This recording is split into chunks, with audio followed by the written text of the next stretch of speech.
Hey, what's up everybody? Arm's feeling better, left foot's getting better. 16th notes aren't that much trouble anymore.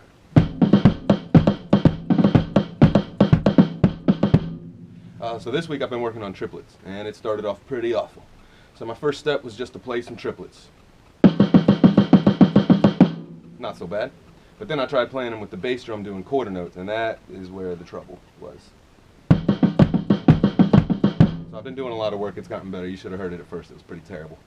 So I'm going to take you through the strategies that I used to get my triplets cleaned up a bit, and the strategies that I'm still using to try and make them cleaner. Okay, so again, first step, playing the triplets. Then I wanted to break down each hand, well, my right hand and then my left foot, and how it works with the beat, with the quarter notes on the bass drum. So right hand first. That one wasn't much trouble. The left foot was a bit trickier because they line up on 2 and 4 if you're alternating triplets. And so my feet just did not want to line up with each other.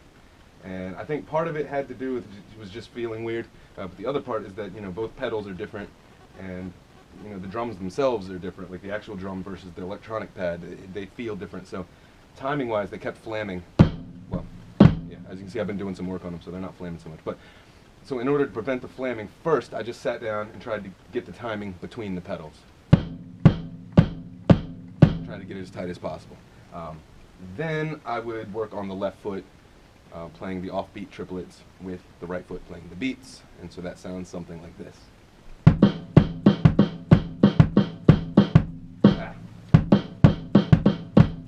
So yeah, work on that a bunch, and then very slowly trying to put both hands, right hand, left foot together with the bass drum.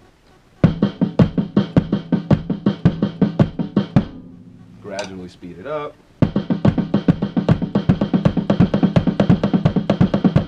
Try to keep it clean.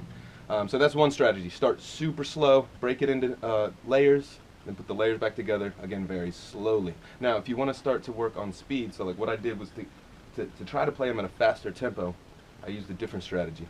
I would just break it into chunks. So the first chunk was beat 1, landing on beat 2, alright? So you always land on the downbeat, and so that's what I did. It sounds like this.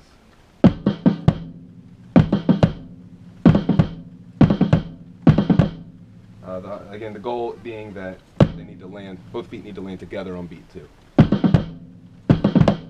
Then I would start on beat 2, land on 3. Slow at first, get a little faster, and then start to put those chunks together. A little faster. So still a bit sloppy, but I'm working on that, so that's my next step.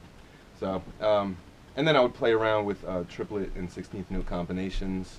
I guess the idea being there that if you're already comfortable with 16th notes, you try to toss in a few triplets at a time, and you know, gradually increase the amount of triplets. So something like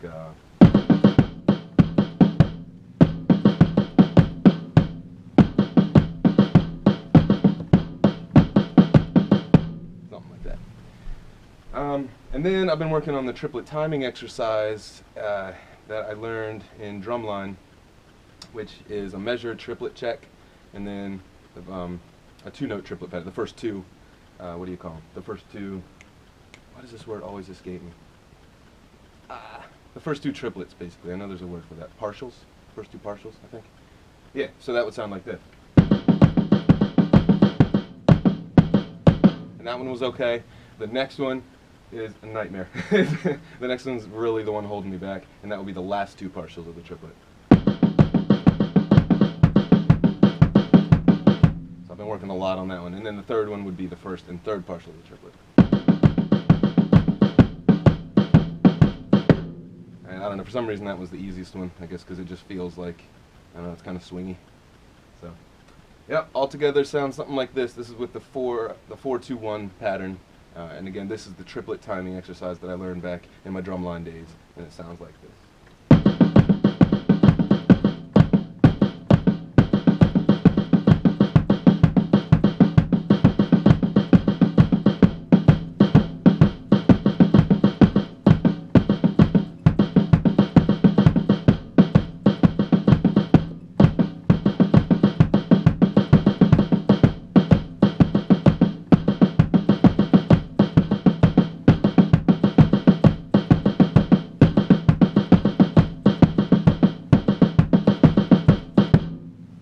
So there's that. I mentioned this exercise in a previous video that I did a few years back on double bass exercises with 16th note timing and triplet timing. So if you really want the sheet music for that, find that video, and there's a breakdown in there. So it's a good exercise. And that's about it. Trying to make this stuff become habit. Because in the middle of a gig, there's a million other things to think about, and I can't be focusing on my timing, because then everything else goes out the window. My feel would go out the window, my energy, and then I get the worst case of drummer face you've ever seen. If I'm really trying to focus on the timing, I'm just gonna like stare at my foot the whole time, and nobody wants to see that. Everyone's out to have a good time, so I gotta act like I'm having a good time, you know, even if I'm just focusing on my timing. So the goal is to make this stuff automatic, and so just practice, practice, practice until you can do it in your sleep. So that's it. I'll keep you posted. More full concert videos to come. My goal is to one day start live streaming my shows, so if you're into that, let me know in the comments, and yeah, otherwise look forward to some more full show videos. So yeah, see you guys.